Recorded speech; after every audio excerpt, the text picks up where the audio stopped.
സഹോദരന്മാരെ, കുറെ നാൾ മുമ്പേ ദൈവം നിങ്ങളിൽ വെച്ച് ഞാൻ മുഖാന്തരം ജാതികൾ സുവിശേഷ വചനം കേട്ട് വിശ്വസിക്കണമെന്ന് നിശ്ചയിച്ചത് നിങ്ങൾ അറിയുന്നുവല്ലോ. ഹൃദയങ്ങളെ അറിയുന്ന ദൈവം നമുക്ക് തന്നതുപോലെ അവർക്കും പരിശുദ്ധാത്മാവിനെ കൊടുത്തുകൊണ്ട് സാക്ഷി നിന്നു. വിശ്വാസത്താൽ അവരുടെ ഹൃദയങ്ങളെ ശുദ്ധീകരിച്ചതിനാൽ നമുക്കും അവർക്കും തമ്മിൽ ഒരു വ്യത്യാസവും വെച്ചിട്ടില്ല.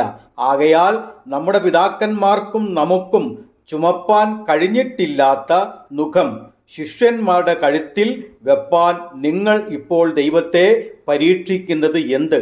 കർത്താവായ യേശുവിൻ്റെ കൃപയാൽ രക്ഷപ്രാപിക്കും എന്ന് നാം വിശ്വസിക്കുന്നത് പോലെ അവരും വിശ്വസിക്കുന്നു.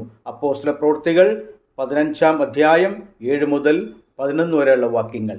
നമ്മുടെ കർത്താവായ യേശുക്രിസ്തുവിൻ്റെ നിർമ്മലമായ സുവിശേഷം കേട്ട് യേശുക്രിസ്തുവിൻ്റെ കൃപയാൽ ആത്മരക്ഷ പ്രാപിച്ച് അനുഗ്രഹിക്കപ്പെടുവാൻ ദൈവം നിങ്ങളെ സഹായിക്കട്ടെ. ആമേൻ.